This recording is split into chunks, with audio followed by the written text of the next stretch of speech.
तो वहीं दूसरी तरफ भारत ने एक बार फिर दुनिया को इंसानियत का सबसे बड़ा संदेश दिया। जी हां, भारत से भेजी गई मेडिकल सहायता की पहली खेप अब ईरान पहुंच चुकी है और ईरान ने खुले दिल से भारत को धन्यवाद कहा है। भारत के हवाले से मजीद तबसरे भी हो जाएं और एक मौजूदा हालात से मिला जुला एक तबसरा या एक सवाल हसन रावलपिंडी से क्या जानना चाह रहे हैं इंडिया की पॉलिसी बारे। ये इंडिया के ऊपर ईरान की इतनी मेहरबानियां क्यों, जबकि हम देखते हैं कि इंडिया जो है खामनाई साहब की शहादत के ऊपर उनसे कई दिन तक जो है वो किसी किस्म की ताज़ियत नहीं करता। अगर करता है तो बाद में बड़े ढके छुपे अल्फाज में, और फिर जो नए लीडर उनके मुंतखब हुए हैं उनको कोई ओपनली मुबारकबाद भी नहीं देता। फिर मोदी का जो है वो इजराइल का दौरा करना। पाकिस्तान इस वक्त बहुत मुश्किल में है क्योंकि हमने ईरान के साथ भी खड़े रहना है और साथ साथ हमने जो है वो अमेरिका का भी साथ देना है डोनाल्ड ट्रंप की वजह से।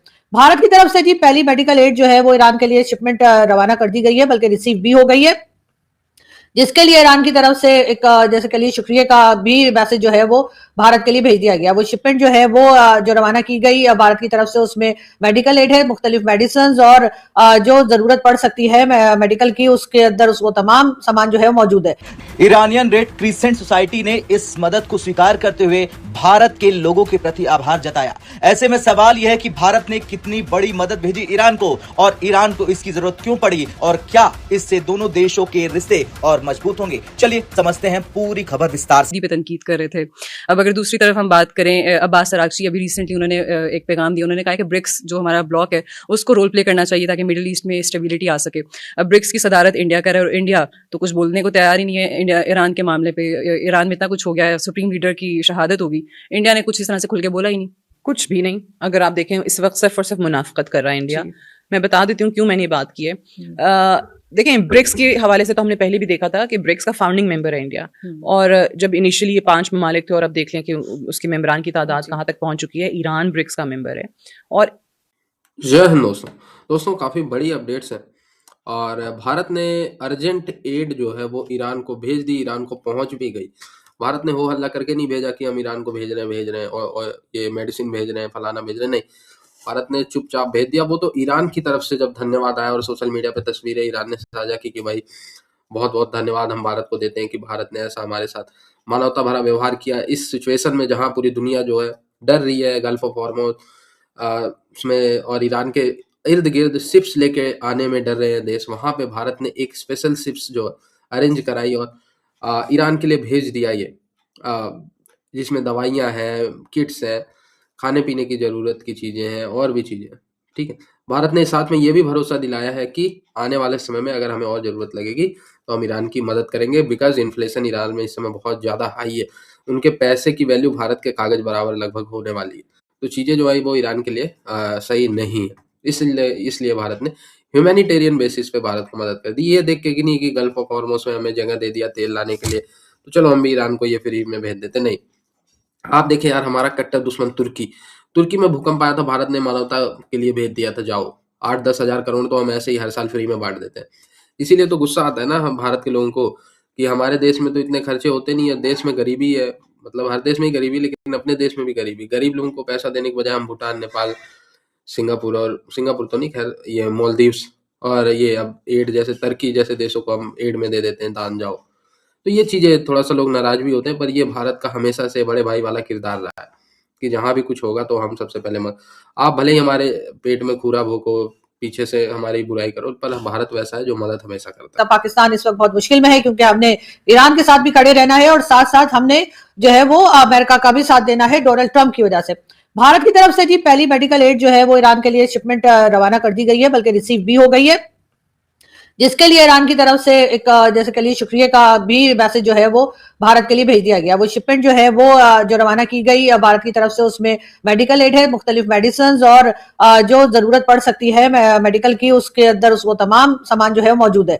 पाकिस्तान ने क्या किया अभी तक? पाकिस्तान ने अभी तक ऐसी कोई चीज नहीं भेजी है, ना ही कोई शिपमेंट गई है यहाँ से, ना कोई मेडिकल एड गई है, इसलिए कि पाकिस्तान एक तो ये कि भारत की तरह हमारे पास इतने फंड्स नहीं होते, एक रीजन ये भी हो सकता है। लेकिन और इसराइल का इंडिया के साथ खड़ा होना, और ये भी सुनने में आया था कि चाबहार पे जो अटैक हुए, जो वहां पर इनके कंटेनर बैनर भी उड़े और कॉन्स्पिरेसी कहें या इसको कुछ भी कहें कि इंडिया वो इजराइल तक ईरान की बहुत सारी जो खुफिया मालूमात हैं उनको रिले करने का बायस बनता रहा है। और ये जो रिसेंटली अभी एक्सरसाइज करके जो एक शिप ईरानियन शिप जो है वो वहां से मूव कर रहा था इंडियन वाटर से, तो उसकी भी मुखबरी हुई, उसमें सच है या कुछ ताकत है या नहीं है ये नहीं हमें पता, लेकिन ये है कि हम ये समझते हैं कि इंडिया जो कि इतना ज्यादा करीब है इस वक्त इसराइल के और अब मेरे ख्याल में अमेरिका के भी बहुत करीब हो गया है, उसके ऊपर ये इल्तफात जो है ईरान का ये समझ नहीं आया कि उसके जहाजों को अलाउ कर दिया। और हमारी अंडरस्टैंडिंग के मुताबिक लास्ट इन्फॉर्मेशन के आने तक 2 गैस के बड़े टैंकर्स जो हैं वो अलाउ कर दिए गए हैं। इंडिया के अंदर जो ईरान के एम्बेसडर हैं उनकी जो स्टेटमेंट है वो भी बड़ी डिस्टर्बिंग है कि जी हमारा और इंडिया का फेथ बिल्कुल सेम है और इंडियन जहाजों को जो है वो वहां से गुजरने की इजाजत होगी आबनाए हरमज से। तो एक आम पाकिस्तानी जो है इसके ऊपर बहुत कंफ्यूज है और थोड़ा डिप्रेस भी है, इस पर जरा लाइट डालिएगा प्लीज।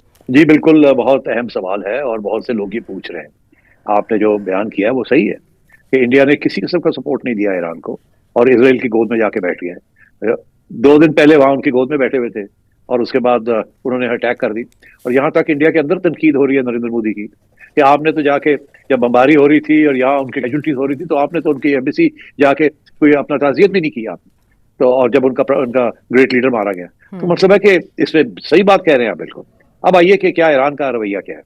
जाहिर है कि ईरान खुश तो नहीं है, मगर ईरान ने जो फैसला किया है वो मुझे समझ आती है कि इस वक्त अमेरिका की और यूरोप की कोशिश थी कि ईरान को आइसोलेट किया जाए और सारी दुनिया से इसकी पिटाई करवाई जाए और इसको नुकसान पहुंचाया जाए और लोग इससे हटा के अपनी तरफ लाई जाए।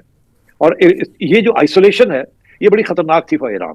तो उन्होंने ये फैसला किया कि एक तरफ से लड़ाई तो हमने करनी है, मगर दूसरी तरफ ये है कि हमने ये आइसोलेशन में नहीं जाना। अगर आइसोलेशन चले गए सारे वो लोग जो हमारी मदद कर सकते हैं किसी न किसी स्टेज पे डायरेक्टली या इनडायरेक्टली, उनको छोड़ना नहीं है हमने।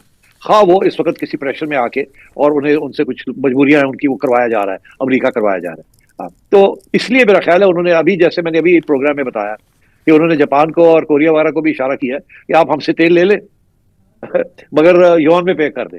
और हमने स्टेट्स को बंद नहीं किया, हमने कंट्रोल किया हुआ है उसको, जिसको चाहे हम जाने देंगे। ऐसी बात नहीं है कि हम नुकसान पहुंचाना चाह रहे हैं। और वो चाह रहे हैं कि दरार पड़े, क्वाड के अंदर दरार पड़े, अमेरिका इंडिया के अंदर दरार पड़े, यूरोप के अंदर दरार पड़े और यूरोप अमेरिका के अंदर और दरार पड़े। जितनी इनके दुश्मनों में दरार पड़ती है उतना ईरान के लिए अच्छा है। इसीलिए ईरान ने यह भी अनाउंस किया कि हमारी जंग एमिरेट्स के जो किंगडम्स हैं उनके साथ नहीं है। एक ऐसा मुल्क जो आपकी इस ऑर्गेनाइजेशन का, जिसको अमेरिका अपने मुखालिफ एक एक तहरीक के तौर पे बाकायदा देख रहा है कि ये हमारा जो पेट्रो डॉलर सिस्टम है उसको कमजोर करने के लिए बनाई गई है, डॉलर के मुतबादले करेंसी बनाने की ये लोग बात करते हैं, अमेरिका की इकोनॉमी को नुकसान पहुंचाने की बात करते हैं कि अगर आप ब्रिक्स ममालिक की एक अपनी करेंसी बना देंगे तो डॉलर तो जाहिर है दिन ब दिन वो गिरता चला जाएगा, डॉलर में कोई भी ट्रेड नहीं कर रहा होगा। ये ममालिक यही प्लान रखते थे कि इन ममालिक के दरमियान जो आपस की तिजारत है वो उनकी अपनी करेंसी के अंदर होनी चाहिए। उसमें इंडिया भी है, उसमें ईरान भी है। आपके इस ब्रिक्स में शामिल एक मुल्क के ऊपर हमला हो जाता है, 2 ममालिक हमला करते हैं, इजराइल और अमेरिका। और आपके पास जब से पिछले साल इस ब्रिक्स की सदारत गई है, आपने इस पे कोई ऐसा काम नहीं किया, कोई ऐसा बयान नहीं दिया जिससे आप ये बता सकें, इस ब्रिक्स के में शामिल दीगर ममालिक को भी आप ये पैगाम पहुंचा सकें कि भाई अगर हमारे पास सदारत है और आप में से किसी एक मुल्क पे भी हमला होता है तो एटलीस्ट हम इतने काबिल तो हों कि उसकी मुखालफत कर सकें।